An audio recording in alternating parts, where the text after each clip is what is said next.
The fact is that most entrepreneurial businesses start approaching marketing backwards.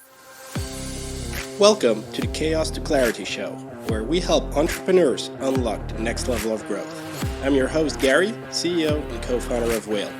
Hey everyone, with me on the show today is Jennifer Zick. She's CEO and founder of Authentic Brand. The fact is that most entrepreneurial businesses start approaching marketing backwards. They approach it from a bottom up instead of a top down. So today I want to share with you what I've learned about helping scale businesses, about how to reverse the script and build true strategic marketing focus through coming at it from a top down approach. All right, seems very intriguing.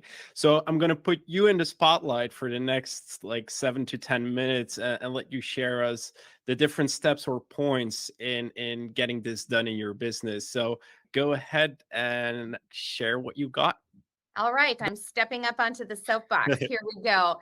So in the work that we do with growing entrepreneurial businesses, we aren't usually working with an early stage startup that's still discovering itself and its focus, but we're usually entering in at a later stage of an established business right around that $4, $5, $6 million mark.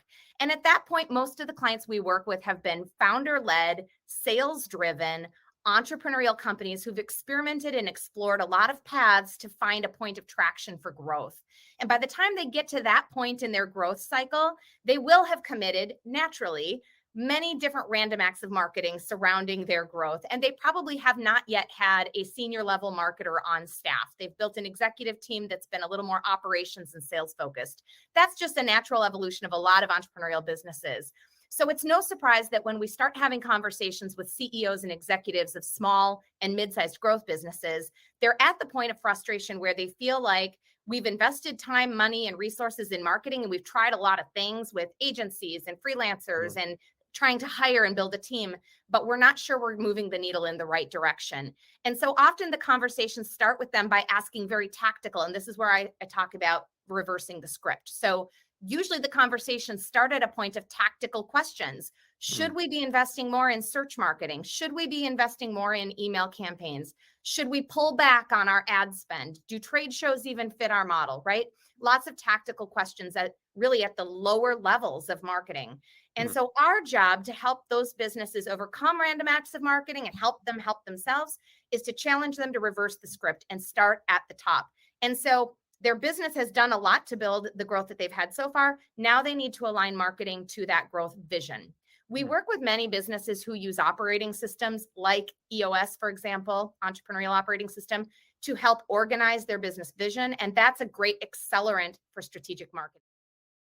But even if you're not using an operating system, some of those core questions that you would use to articulate your vision are still really essential to guide your strategic marketing program. So I'm going to articulate 6 of the questions or the steps that a business needs to take to overcome random acts of marketing. That's fantastic. And I can already say I've been down the path of starting with the technical or tactical questions, way too technical, way too niche. So I'm going to be all ears on what you're going to tell me next. Go ahead. That's great. And neither you nor any entrepreneurs listening should feel any guilt about everything that it takes to get yourself to that first tier of growth. Now it's just an opportunity to fine tune and get more strategic, right? So we start with knowing and being able to articulate your purpose. I love to challenge business owners and their executive teams with this question. What is your life-changing purpose for existence as a business? If your leadership team and your owners can't articulate how does your business change lives, then I don't know why you're in business. And maybe you've lost sight of that big why and big purpose along the way, or maybe others have pulled you into their intentions and purposes, and you need to re-articulate that. So start with purpose, start with why. Simon Sinek does a lot of great material around the golden circle as a tool to help with this, but know your purpose and articulate it to all stakeholders, because when you can connect with people emotionally around purpose, that builds a ton of trust and it'll bring the right people into your orbit. Second, you must clarify your business goals. I should no longer be surprised by the number of businesses that grow despite themselves. They put lofty goals out there, but they have no justification for why they're setting the goal. I talk with a lot of CEOs who say, we want a 2x or 3x in the next year. And I ask, what historical evidence do you have that tells you this is possible? Nothing. It's just what we want, right?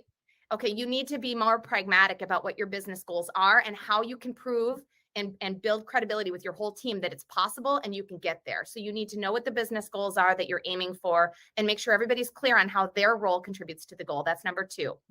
Number 3 would be you need clarity on your ideal buyer or buyers. And I'm going to say it can't be everybody. This is where I like to use American baseball as a story. If you think of your organization as a baseball team, your outfield is your delivery engine. It's all the things your solution or services could do, all the problems you could solve for all the possible buyers. And that's far too wide for you to market effectively. You can't possibly be all things to all people. So then your sales team is the infield. They can bring a little more focus to shaping a deal and maneuver left and right to shape that. But your marketing engine must be your pitcher, and you need to be pitching to a very tiny strike zone. You need to put all of your resources in one direction to attract the highest, most profitable, healthiest growth for your business. So that takes laser focus on who your ideal buyer or buyers are, and then alignment around that organizationally. Doesn't mean you have to say no to revenue that doesn't fit that mold, but you got to get clarity. That's number 3, identify your ideal buyer. Number 4 is that from that ideal buyer, once you know who that is, then you can choose appropriate channels. For more resources, go to usewhale.io.